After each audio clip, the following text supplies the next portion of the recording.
армысызды қалайық, амандаса алайық. Сайдалы елінің аруы, адамы атты мен болам. Ертегі айтып беретін Айман атты әжем бар. Мәпеледел гүлімдеп, Ақнұр атты анам бар.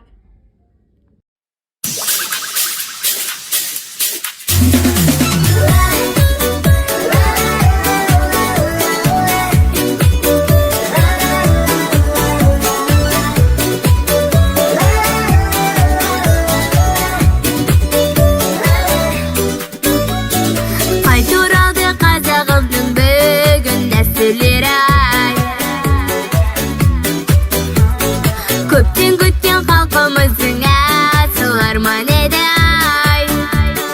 Берекелі қазақ